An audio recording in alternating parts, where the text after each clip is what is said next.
Students, previous video we have seen the translation. Okay, now in this chapter molecular basis of inheritance, till now we have studied the protein synthesis. Okay, तर आपण protein synthesis हे last previous व्हिडिओजमध्ये आपण study केलेलं आहे, genetic code study केलेला आहे.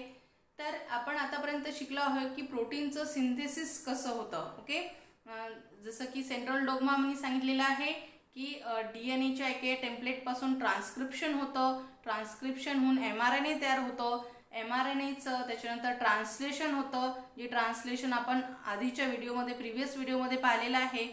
तर translation होऊन प्रोटीन्स तिथे तयार होतात किंवा पॉलिपेप्टाइड चेन तिथे तयार होते. ओके, म्हणजे काय आहे की इथे काय होणार आहे, प्रोटीन सिंथेसिस होणार आहे. म्हणजे काय की जे जीन्स जे कशावर प्रेझेंट आहेत, DNA जे प्रेझेंट आहेत त्यांचं एक्सप्रेशन म्हणजे काय होणार आहे, एक्सप्रेशन होणार आहेत. म्हणजे काय की त्यांचा प्रोडक्ट तिथे तयार होणार आहे. म्हणजे जे जीन्स DNA प्रेझेंट आहे त्यांचं ट्रान्स्क्रिप्शन ट्रान्सलेशन होऊन तिथे तो जो जीन आहे तो तिथे एक्सप्रेस होऊन तिथे ते तो जो प्रोटीन आहे तिथे प्रोडक्ट म्हणून तिथे तयार होणार आहे. हे आपण आतापर्यंत पाहिलेलं आहे. ओके, तर नेक्स्ट जो टॉपिक आहे आपला that is the regulation of gene expression. Okay, तर आता रेग्युलेशन ऑफ जीन एक्सप्रेशन ही जी प्रोसेस आहे ही कशी आहे, मल्टी स्टेप प्रोसेस आहे. Okay, this is the multi step process and it is regulated.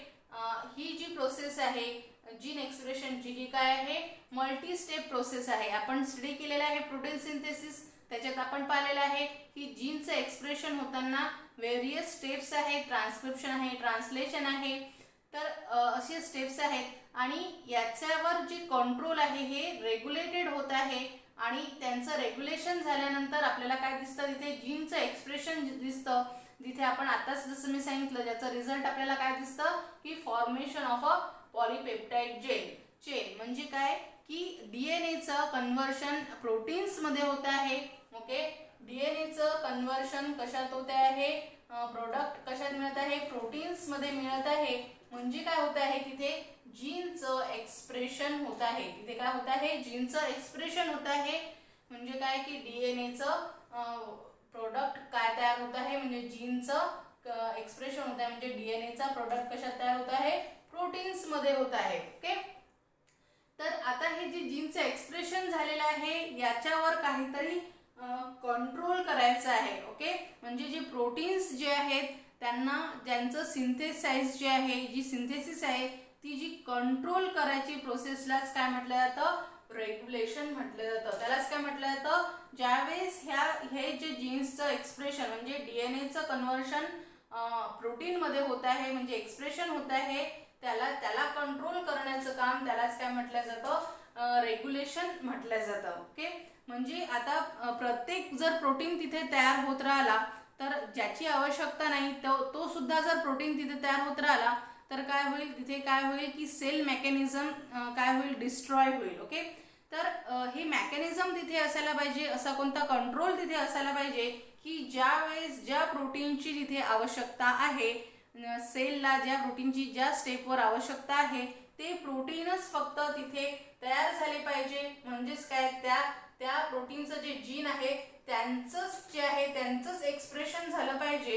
आणि हे जे एक्सप्रेशन आहे, हे जे कंट्रोल आहे त्याला, या कंट्रोललाच काय म्हटलं जातं, रेग्युलेशन म्हटलं जातं. ओके, रेग्युलेट करणे म्हणजे काय, कंट्रोल करणे. तर जीनचं एक्सप्रेशन काय करत आहे, रेग्युलेशन होत आहे. म्हणजे काय की जीनचं एक्सप्रेशन काय करत आहे, कंट्रोल होते आहे. ओके, तर त्याची डेफिनेशन काय आहे, stimulates the expression of certain genes. Okay, इथे काय होत आहे की सर्टन जे जीन्स आहे त्यांचं एक्सप्रेशन काय होत आहे, स्टिम्युलेट होत आहे. म्हणजे त्यांचं जे सर्टन जीन्स आहे त्यांचं एक्सप्रेशन काय होत आहे, फास्ट होते आहे. आणि काय होत आहे, inhibits the that of the other. Okay, म्हणजे काय की ते सोडून जे दुसरे जे जीन्स आहेत, ज्या प्रोटीन्सची आवश्यकता नाही आहे त्याचे जे जीन्स आहेत त्यांचं इनहिबिशन करणे, त्या इनहिबिशन करणे एक्सप्रेशनचं, त्यालाच काय म्हटलं जातं, रेग्युलेशन ऑफ जीन एक्सप्रेशन. म्हणजे आल्या लक्षात.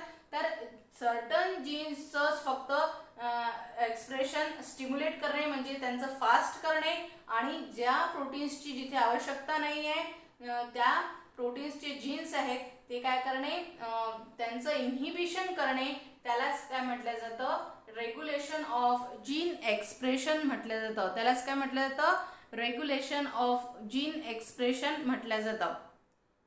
तर या ही डेफिनेशन लक्षात आलेली आहे. त्याच्यानंतर जसं की आता युकॅरियोट्स मध्ये काय दिसेल आपल्याला हे जे रेग्युलेशन आहे जीनचं म्हणजे कंट्रोल आहे हे डिफरंट लेवलवर आपल्याला पाहायला मिळतं. ओके, तर रेग्युलेशन हे जे एक्झाम्पल आहे एक साध्या एक्झाम्पलने आपण पाहूया की ज्यावेळेस आपण कोणताही गोड पदार्थ खातो. ओके, कोणताही गोड पदार्थ खातो म्हणजे काय त्याच्यात काय असतं ग्लुकोज असतं. तर हे ग्लुकोज आपल्या आतमध्ये जातं आणि त्याच्यानंतर तिथे काय तयार होतं ग्लुकोज तयार होतं. तर आता गोड पदार्थ खाल्ल्यानंतर ग्लुकोज तिथे तयार होणार आहे. तर याचं ब्रेकडाऊन करण्यासाठी काय कोणता एन्झाईम पाहिजे आहे आपल्याला इन्सुलिन पाहिजे आहे. ओके, तर आता शरीरात इन्सुलिनची आवश्यकता आहे कारण की आपण गोड पदार्थ कोणताही खाल्लेला आहे. ओके, तर आता त्यावेळेस काय होणार आहे की जे इन्सुलिनसाठीचं जे जीन आहे त्यावेळेस ते काय करेल ॲक्टिवेट होईल म्हणजे काय स्टिम्युलेट होईल ते तो जीन स्टिम्युलेट होईल आणि तिथे आपोआप ज्यावेळेस आपण एखादा गोड पदार्थ खातो त्यावेळेस ते इन्सुलिन तिथे तयार होत राहील. ओके, आता आणि त्याच्यामुळे त्याचं त्या ग्लुकोजचं ब्रेकडाऊन होईल. तर तसंच आता गोड पदार्थ खाऊन आपल्याला पुष्कळ वेळ झालेला आहे. आता आपल्याला शरीरात इन्सुलिनची गरज नाही आहे. तर त्यावेळेस काय होणार आहे की त्यावेळेस ते जे इन्सुलिन आहे त्यांचे जे जीन्स आहेत ते काय होणार आहेत इनहिबिट होणार आहे. म्हणजे काय त्यावेळेस ते जे जीन्स आहेत त्यांचं एक्सप्रेशन इनहिबिट होणार आहे कारण त्यावेळेस आपल्या शरीराला त्या सेलला त्या इन्सुलिनची आवश्यकता नाही आहे.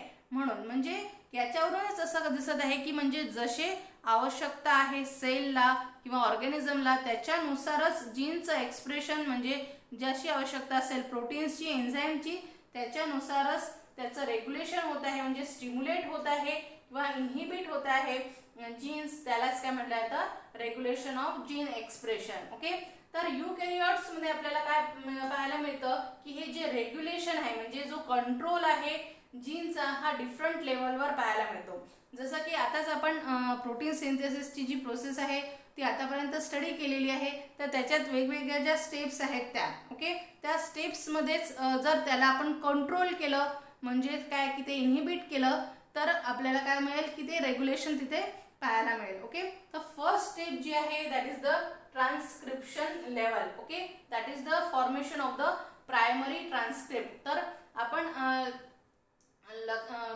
ट्रान्सक्रिप्शनची प्रोसेस स्टडी केलेली आहे. तर ट्रान्सक्रिप्शन ची प्रोसेस मध्ये काय दिसतं आपल्याला की जो डीएनए असतो ओके जो डीएनए असतो त्याच्या एका टेम्पलेट पासून काय तयार होतो एमआरएनए तयार होतो. ओके, हा एमआरएनए तयार होतो आहे एका डीएनए पासून. ओके, म्हणजे ज्या जीनचं ज्या प्रोटीन्सचं आवश्यकता आहे त्याचा जो जीन्स आहेत त्यांचं काय होत आहे की त्याच्यापासून एमआरएनए तयार होत आहे. तर फर्स्ट लेवल कोणती ट्रान्सक्रिप्शन लेवल म्हणजे डीएनए पासून एमआरएनए तयार होणार म्हणजेच काय formation of the primary transcript. Okay, तर इथे प्रायमरी ट्रान्सक्रिप्ट आता ह्याच लेवलवर जर रेग्युलेट जर आपण केलं म्हणजे काय की डीएनए पासून काय केलं आपण की कोणता एमआरएनए तिथे तयार होऊ नाही दिला म्हणजेच काय झालं की आपण ट्रान्सक्रिप्शन लेवलवर काय केलं त्याला रेग्युलेट केलं की ते जीन एक्सप्रेस होऊ नाही दिलं. ओके, म्हणजे काय कोणत्या लेवलवर केलं आपण ट्रान्सक्रिप्शन लेवलवर त्याचं काय केलं आहे रेग्युलेशन केलं आहे. म्हणजे जे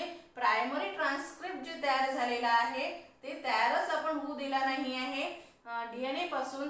याच लेवलला काय म्हटलं जातं ट्रान्सक्रिप्शन लेवल म्हटलं जातं. ओके, त्याच्यानंतर नेक्स्ट लेवल येते that is the processing level that is the regulation of splicing. Okay, तर आपण स्टडी केलेला आहे की एमआरएनए जो युकॅरियोट मध्ये तयार होतो त्याला जो पहिल्यांदा जो युकॅरियोट तयार होतो त्याला काय म्हटलं जातं प्रायमरी ट्रान्सक्रिप्ट म्हटलं जातं. ओके, जो पहिल्यांदा जो एमआरएनए तयार होतो त्याला काय म्हटलं जातं प्रायमरी ट्रान्सक्रिप्ट म्हटलं जातं कारण की त्यांच्यामध्ये काय असतात इंट्रॉन्स असतात म्हणजे असे सिक्वेन्सेस असतात जे आवश्यकता नसते त्यांची. ओके, तर त्याच्यानंतर आपण स्टडी केलेला आहे की या प्रायमरी ट्रान्सक्रिप्टवर काय होत असते, प्रोसेसिंग होत असते. ओके, प्रोसेसिंग होत असते म्हणजेच काय, तिथे होत असतं स्प्लायसिंग होत असतं. म्हणजे त्या mRNA मध्ये, ओके, त्या mRNA मध्ये मधात जे इंट्रॉन्स आहेत, ओके, जे इंट्रॉन्स आहेत ज्यांची आपल्याला आवश्यकता नाहीये ते काय होतात, स्प्लाइस केले जातात. म्हणजे काय, बाहेर काढल्या जातात.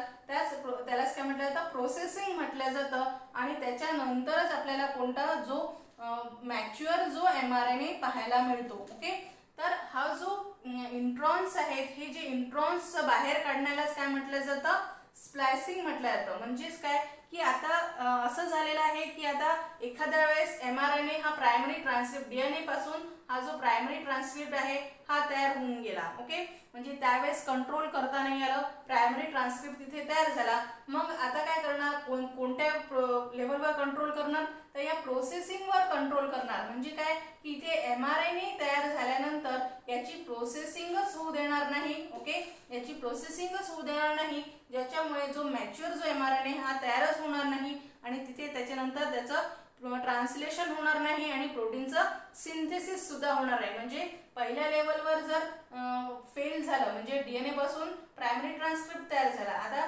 पण नंतरच्या लेवलवर सुद्धा कंट्रोल करता येईल. म्हणजेच काय की प्रायमरी ट्रान्सक्रिप्टची प्रोसेसिंगच होऊ देणार नाही आपण मॅच्युअर mRNA मध्ये. आणि तिथे काय होईल की तिथे कोणताही मॅच्युअर mRNA तयार होणार नाही, अल्टिमेटली ट्रान्सलेशन होणार नाही आणि प्रोटीनचं सिंथेसिस सुद्धा होणार नाही. ओके, त्याच्यानंतर ह्या लेवलवर आता झालं. आता काय झालं की याच्यानंतर सुद्धा समजा मॅच्युअर mRNA तयार झाला. ओके, त्याच्यानंतर सुद्धा काय झाला, मॅच्युअर mRNA सुद्धा तयार झाला, याच्या सुद्धा आपण फेल झालं. म्हणजे याच्या सुद्धा रेग्युलेट नाही करता आला. आता mRNA सुद्धा तयार झालाय मॅच्युअर. तर त्याच्यानंतर हा जो mRNA आहे हा कुठे तयार होत असतो, न्यूक्लियस मध्ये तयार होत असतो. म्हणजे थर्ड लेवलवर काय करता येणार आहे, लेवलवर काय करणार, transport of mRNA from nucleus to the cytoplasm. हा जो mRNA आहे जो न्यूक्लियस मध्ये तयार झाला आहे त्याचं जे ट्रान्सपोर्ट आहे त्याचा ट्रान्सपोर्टच आपण होऊ दिला नाही सायटोप्लाझम मध्ये, तर तिथे काय होणार आहे की सायटोप्लाझम मध्ये जे ट्रान्सलेशन होणार आहे ती प्रोसेसच होणार नाही आणि प्रोटीन्सचं तिथे सिंथेसिसच होणार नाही. म्हणजे या थर्ड लेवलवर सुद्धा आपल्याला ट्रान्सलेशन करता येतात. ओके, त्याच्यानंतर फोर्थ जे लेवल आहे that is the translation level. आता समजा एखाद्या वेळेस हा mRNA ट्रान्सपोर्ट होऊन सायटोप्लाझम मध्ये आला सुद्धा. ओके, सायटोप्लाझम मध्ये आला सुद्धा हा mRNA, पण त्याच्यानंतर काय होईल की हा जो mRNA आहे याचं ट्रान्सलेशनच होऊ द्यायचं नाही. ओके, याचं काय होऊ द्यायचं नाही, ट्रान्सलेशनच होऊ द्यायचं नाही. या लेवलवर कंट्रोल केलं आहे त्यालाच काय म्हटलं जातं, ट्रान्सलेशन लेवल. याच लेवलवर कंट्रोल केलं गेलेलं आहे, रेग्युलेट केलं गेलेलं आहे, यालाच म्हटलं जातं ट्रान्सलेशन लेवल. तर या 4 ज्या डिफरंट लेवल्स आहेत याच्यावर काय केलं जातं, रेग्युलेशन केलं जातं. म्हणजेच काय, जीन एक्सप्रेशनचा कंट्रोल केला जातो की ज्याच्यामुळे ते जीन एक्सप्रेशन होऊ दिलं जात नाही. ओके, तर आपण डायग्रामच्या यांनी पाहूया की levels of regulation of gene expression. तर पहिलं जी मी सांगितली that is the transcription control. Transcription control मध्ये काय की जीन जो आहे हा DNA वर आहे, हा DNA आहे. ओके, या DNA वर हा जो जीन आहे. आता ट्रान्सक्रिप्शन कंट्रोल मध्ये काय की जो प्रायमरी ट्रान्सक्रिप्ट आहे तोच इथे आपण तयार होऊ दिला नाही. ओके, तर याला काय म्हणू आपण, ट्रान्सक्रिप्शन कंट्रोल म्हणू. ओके, आता समजा याच्यातही फेल झालो ट्रान्सक्रिप्शन कंट्रोल मध्ये, आता नाही लेवल इथे नाही कंट्रोल करता आलं आणि प्रायमरी ट्रान्सक्रिप्ट पासून हा त्याच्यानंतर हा जो प्रायमरी ट्रान्सक्रिप्ट आहे हा इथे तयार झाला. ओके, आता हा जो प्रायमरी ट्रान्सक्रिप्ट आहे जसं मी सांगितलं याच्यामध्ये काय आहेत, इंट्रॉन्स आहेत जे आवश्यक नाही आहेत सिक्वेन्सेस mRNA साठी. अशी सिक्वेन्सचं त्याच्यानंतर काय होत असतं, प्रोसेसिंग होत असतं आणि हा मॅच्युअर mRNA तयार होत असतो फ्रॉम प्रायमरी ट्रान्सक्रिप्ट. तर हा जो मॅच्युअर mRNA आहे यांचंच प्रोसेसिंगच्या वेळेस कंट्रोल करणं म्हणजेच काय की प्रायमरी ट्रान्सक्रिप्ट पासून मॅच्युअर mRNAचंच प्रोसेसिंग होऊ न देणं, यालाच काय म्हणू आपण, या लेवलचं रेग्युलेशन म्हणू किंवा RNA प्रोसेसिंग कंट्रोल म्हणू. ओके, त्याच्यानंतर समजा आता मॅच्युअर mRNA सुद्धा तयार झाला, तर हा कुठे तयार झाला, न्यूक्लियस मध्ये तयार झाला. आता आपण काय केलं की हा जो mRNA आहे याला सायटोप्लाझम मध्ये काय केलं, ट्रान्सपोर्टच होऊ दिले नाही, म्हणजे RNA ट्रान्सपोर्ट कंट्रोल जर केला तर याला काय म्हणू आपण, that is the third level, that is the transport of mRNA from nucleus to the cytoplasm. आता याच्यातही फेल झालं, समजा mRNA बाहेर आला सायटोप्लाझम मध्ये आणि त्याच्यानंतर त्याचं काय होणार आहे, ट्रान्सलेशन होणार आहे. तर या ट्रान्सलेशन लेवलवर जर आपण इथे कंट्रोल केलं, रेग्युलेट केलं आणि इथे प्रोटीन्सच तिथे तयार होणे दिले तर या लेवलला काय म्हणू आपण, ट्रान्सलेशन लेवल म्हणू किंवा ट्रान्सलेशन कंट्रोल म्हणू. तर असं हे रेग्युलेशन ऑफ जीन एक्सप्रेशन आहे. ओके.